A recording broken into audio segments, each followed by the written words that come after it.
Welcome to the Mike Litton Experience Podcast. Mike has over 31 years experience in real estate, finance, and investing. He's passionate about being a father, a teacher, a realtor, an investor, and a leader. Everyone has a story, and our passion is to help them tell it. And now, introducing the host of the Mike Litton Experience, Mike Litton. So what can you expect from the Mike Litton Experience? You can expect stories that will inspire, motivate, advice that will sharpen your focus, and expert information on real estate, finance, and market conditions. Monica Greenwood, thank you so much for joining us and being our guest on the Mike Litton Experience. I'm super excited for our time together. And full disclosure, you and I are friends. We've worked together for a number of years, and I am one of your biggest fans ever, and you know that. So I'm super excited to have you here. So like we talked about before we hit record, everybody has a story, and our passion is to help them tell it. So with your permission, we're going to start with where you were born, go all the way up to today, and then we can talk about all the wonderful things you're doing at Keller Williams in Oklahoma, okay? Awesome. I'm excited and thank you so much for having me on your program. I've really been looking forward to this. Yes, we're going to have a great time. And actually, it's San Diego East Foothills. I apologize. You're located in El Cajon, but it's San Diego East Foothills is the name of the Yes. office. Yeah, absolutely. So where were you born? So I was born in Santa Monica. Okay. Did So you that's grow up why there?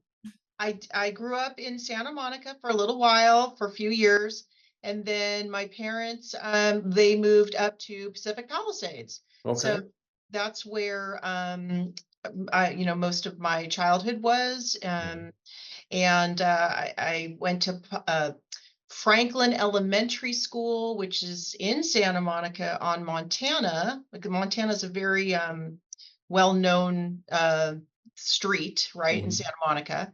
And then middle school, I went to Paul Revere Junior High, which is in Brentwood, California. And then I went to Pacific Palisades High School, which is in the Palisades. So yeah. Beautiful up there. Absolutely. Yeah, I miss it. Santa Monica is beautiful too.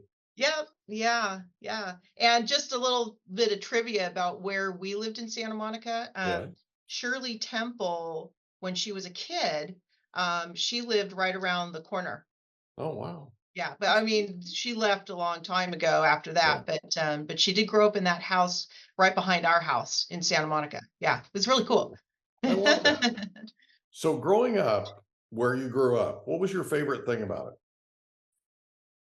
Well, at that time, we literally could, play until, nighttime and be, blocks away. And we always got together with all the neighborhood kids, and it was pretty safe environment, where I grew up. And I just remember like playing in like other people's backyards, and we didn't even know them, right? Just things that kids get up to, just mischievous things. And I used to walk to school, and it was like 10 blocks away. I used to walk to elementary school.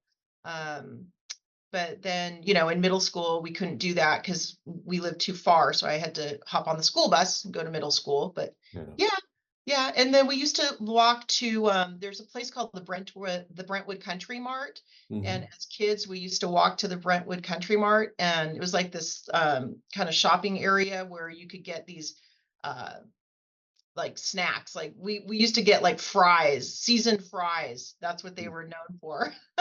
Sounds good. I think that's still around. But yeah. Different time, huh? Different time. We used to walk for miles, just out all day as a kid and not have to worry about anything.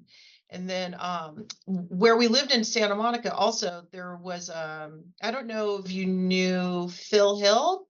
Phil Hill was a famous race car driver. And I've heard that name before. Yeah, Phil Hill. He actually, his name was brought up in that movie Ford versus Ferrari. Yeah. He was during that time. Well, he lived right up the street from us on the corner. Oh, wow. And his house had like a hill. He built a real, like a little hill on his front lawn for Phil Hill. I love it. Oh, that's cool. So And we his used to, namesake. That's awesome. yeah. And when we were little, when we were kids, we used to go and like run on his front lawn and go, Phil Hill. And Yeah. Oh, that's cool. that's just That's stupid. cool. So going to high school at Pacific Palisades, did you have a favorite subject? I took I took business in high school. Wow. And yeah, and I was taking shorthand Hmm. because they offered it then in Yeah. the 80s. Shorthand, typing, and what else did I take? I think I took like accounting because I wanted to be a business major, Yeah. which we'll probably get to later, right, in Yeah. our conversation. But I'm really glad that I took typing in high school because I can type about 80 words per minute now. Ooh, I love it. Yeah, it helps. And I know some high schools don't offer typing anymore. I think they offer like keyboard. Yeah. But I mean, for the younger generation that is listening to this, take advantage of that because if you can type fast, it's a plus to have. So Especially nowadays. yeah, especially. Yeah. So Yeah. See, yeah. I took typing, but I took typing because there was a girl in typing. Oh, okay. So I didn't become a typist. You know what No, I'm okay. saying? Right? Yeah. Yeah. It's Well, and then I took sort of ironic. shorthand because back then I wanted to be a stenographer Hmm. for the courts, and but that didn't pan out, so I lost interest in that after a while. But I did learn how to do shorthand and was really good at it. So I took a whirl at that, and it's like a foreign language. yeah, It was really difficult for me. Well, of yeah, course, I wasn't looking to be a stenographer or any of that. I was just curious. I just yeah, wanted to know what shorthand meant, right? What yeah, so yeah, exactly. Well, and I'll tell you back then, and I say back then because I went to high school in the 80s. They really like fields for girls then were more like, secretary, yeah, admin, that kind of thing. yeah, So my parents really kind of pushed me towards that. yeah, But then I lost interest. yeah. But speaking of like it is like a foreign It language. really is. Yeah, but I took French in now I'm going on foreign language. I took French in middle school for 3 years, and then I took it in high school for 3 years, and I got really good at it. Mhm. Um, and so I do speak French fluently. Oh, that's awesome. Yeah, because I went to school there. Mhm. So we'll probably get to that later too. Yeah, absolutely, absolutely. Yeah. So growing up, who was the most influential person to you? Um, Probably my dad. Yeah. My dad. My parents immigrated here from England Okay. back in the 1950s. In the 1950s, they came to California.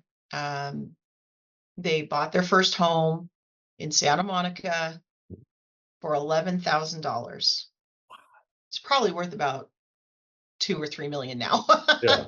No But kidding. anyway, What a difference. so where my parents grew up in the north of England, like in Manchester, Mhm. and I think at that time, my dad was a young man in his 20s, and I think he really wanted to have a better life for his wife, who Yeah. was my mother, and start a family outside of England because I think during that time in the 50s in England, I don't think their economy was very, very well, right? Mm. They were just coming out of the war. Right. So, They were just putting it um, back together. right. Yeah. So my father wanted to come here.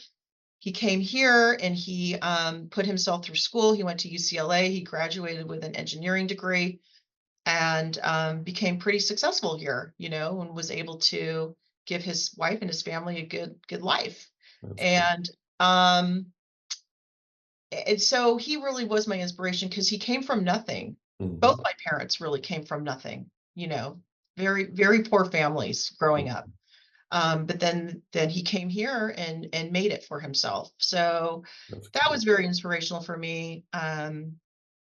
Just knowing like how hard he worked and he always wanted a good a nice home and, nice cars and that kind of thing. Like he was pretty proud of that.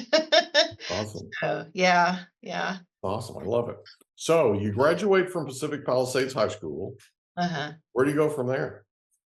I went to junior college for a little while because I wanted to get into real estate back in the 80s. Really? Yeah, yeah. And it's so funny because I took all the courses and I went and took the test and I failed. No. I Oh, failed. no. I failed. And then I got discouraged. Yeah. Like, oh, forget it. It's too hard. And back in the 80s, the real estate exam was a lot harder because there were a lot of math questions on there. And I didn't do very well with math. So I think that's probably where I suffered the most in those questions. So so then after that, I kind of took a little bit of break and just really didn't know what I wanted to do. And I have family that lives in France, and I have cousins and well, they're called my aunties, but they're really like my cousins, right? Right. Because of the age difference.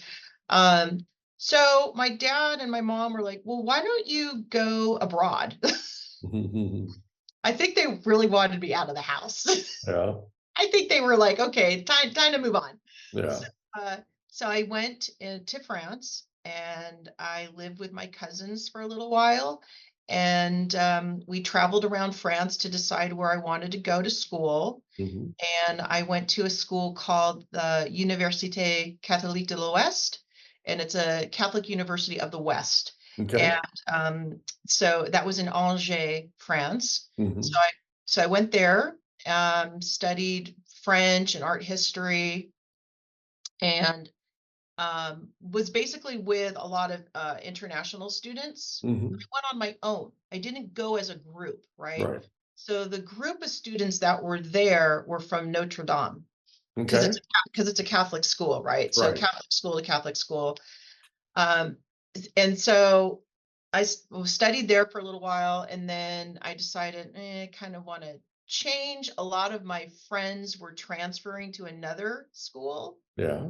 in the south of France. So I called up my parents. I'm like, can I transfer out of here and go with my friends to the south of France? Which I did. And I transferred to Cannes, France, which is right on the French Riviera. Where And they have the film festival and all that. our school was right next door. Wow. Yeah. And so, Wow, that had to have been cool. yeah, it was really awesome. And so the film festival, the Palais, the Festival, they used to come to our school and ask the students if they wanted to volunteer for free, right? Some of us did. I didn't get that chance to do that, unfortunately, but some of the students that I went to school with did. And it was really cool. Yeah. So yeah. So I stayed there for another year and a half. And so I stayed in France for a few years. And then the whole reason why I went to France in the first place is I think my parents, like I said earlier, I think they wanted me to get out of the house and go experience and try to figure out what it is that I wanted to do. And I talked about at that time that I wanted to be a translator, an international translator, and possibly work for the United Nations as a translator. Yeah. Because the program that I was in France was to learn French fluently and then learn Spanish and then learn either Russian, Chinese, or Arabic. And yeah, because those are the dominating languages of the world, right? Yeah. So I was really on my way to Spain, Madrid, to go to another school to learn Spanish for a few more years. But then I just got really homesick. I love Europe and I love France and I love Spain, but it is very different. Yeah. I mean, now it's probably fine. They're modern like we are, but back in the 80s, some of our comforts here weren't there, right? Like it's rare to find at that time, it was rare to find like a washing machine and dryer Mhm. in your unit, in where you live, right? Yeah. Go to the laundromat or hang out your laundry. Or I remember the apartment that I had in France, my stove had a propane tank like underneath it. Like you Mhm. had to keep filling the propane tank. Kind of like a barbecue. Yeah. Yeah, you like that, yeah. But in your kitchen. So, um, just That some of had been quite an experience. yeah, and just I don't know, just some like things that we have here that they didn't have here that I was starting to miss. But yeah, yeah. So, I can imagine. So let me mhm. ask you this. The time that you were in France, what was your favorite thing about being there? Oh my gosh, probably the food Yeah, I can imagine. and the wine. Yeah. The food for sure. I mean, just really good food, healthy food, fresh food. Because European kitchens didn't have refrigerators like us. Mhm. We have huge refrigerators here. They were small, so everything in France or in Europe is you buy it on a daily basis. Like farm to table kind of thing. Exactly. Yeah. If you want a baguette for dinner, you're buying it that day, Yeah. right? And sometimes you go to the bakery and it'll be hot, Yeah. fresh, and Yeah. crackly. Like you crack it open. It's like, oh, I just love that. The crust. And the smell. Oh my Oh goodness my gracious. gosh. Oh. Yeah. Well, I'll Oh. tell you something, because I was in my teens and early 20s when I was in France, and we'd go out to nightclubs and stuff like Mhm. that, and we'd stay out late, and coming home, walking from the club back to where you lived, you would walk by these patisseries Mhm. and bakeries, and they would be making their fresh croissants, Mhm. and you could literally go to the back door and go buy one Mhm. fresh Mhm. at 5 a.m. or 4 a.m. or whatever. I'll So, bet nothing tasted better. oh my gosh, just that alone. Wow. Yeah. So what brought you back to the States? Well, I was feeling really homesick, and Yeah. I just, I was done, and I didn't want to do another 2 to 3 years of language. I was Mhm. just really wanting to get home and start something here, which I did. I immediately got into an admin position here, Okay. working for a recruiting agency. Yeah. Yeah, so the recruiting agency that I work for, they placed like software developers and engineers in Silicon Valley. There you go. So I stayed with them for a little while. Was that here in San Diego or was that No, I up was in LA. there? Hmm. Okay. He was in Beverly Hills, actually. That's where my first job was. Yeah, Gotcha. as an administrator. Yeah. Hmm. How long did you do that? I was there, I don't know, maybe 4 or 5 years. Mhm. And then after that, I went to go work for a CPA Okay. in the Palisades, just reviewing tax files with the CPA, and kind of more like an admin type of position, but Mhm. and doing some bookkeeping. Yeah. Hmm. Yeah. So so you're there how long with the CPA? Probably another 3 or 4 years. Okay. Yeah. So Yeah. working for the headhunter, what was your favorite thing about it? Well, I actually was not a recruiter. I wasn't in sales. I started on the corporate side Right. as an administrator, the Mhm. front desk, taking calls, that kind of thing. But I worked my way up I became the vice president of operations. Wow. Yeah. And then actually, when 9/11 hit, I'm sure we all remember when 9/11 hit, right? And the crash of the market and Mhm. all the dot coms that went under. Yeah. Well, that's who we were recruiting for. Yeah. Silicon Uh, Valley. Yeah. yeah, that's all our business was in Silicon Valley. So our company literally went under. Mhm. So, and I got laid off because I was one of the more higher salaried people, Mhm. employees. So I got laid off. And then at that time, didn't really know what to do. Because my ex-husband and I at the time, because he was a recruiter Mhm. for Silicon Valley, and we both lost our jobs. So we were like, what do we do now? Right. What, where are we going to go? Time to pivot. Yeah. Yeah, it was a difficult time, and we all remember that day. It was just so hard, but Yeah. I'll never forget it. I was a brand new Keller Williams franchisee. oh wow. And I had been, so the previous probably 6 months out of 2000 and then all of 2001, I'd been out of town every single month. And we had a brand new baby at home. We had our son Michael was just about two, right at two. Mm, And we'd purchased a new house in Escondido that we had built, brand new one.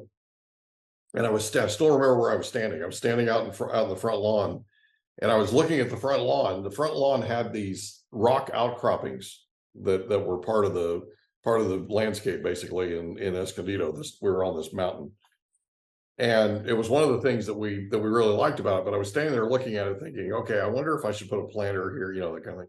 And my wife walked out and she said, "By the way, this was in August. She said, are you out of town next month?" And I said, "Yeah, I've got this thing called Mega Agent Camp." oh, Never been to it before, right? right. Thing called Mega Agent Camp. It's going to be our first one. It's in Austin, Texas. Da da da.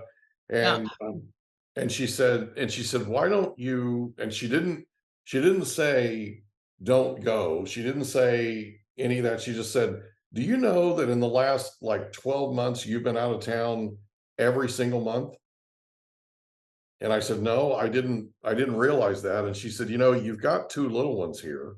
Mm, Maybe next month plan on staying home." mm, Right? And yeah. it wasn't, don't do it. It was, none of that. She wasn't reading me the riot act. She just Right. said, "Don't you think it'd probably be a good idea if you stayed home next month?" Hmm. Right? Because I'm Yeah. sure this Mega Agent Camp thing is every year. You can go next year. Right? Yeah. We hope you enjoyed another episode of the Mike Litton Experience. If you did, do us a favor, smash that subscribe button, tell your friends, family, and coworkers about our program, and wherever you get your podcasts, please leave us a rating. It helps us to connect with quality people just like you. And that's a wrap. Another episode of the Mike Litton Experience in the books. Reach out to Mike on Instagram at Litton Realty. Want to meet with Mike? Check out calendly.com/Rio760.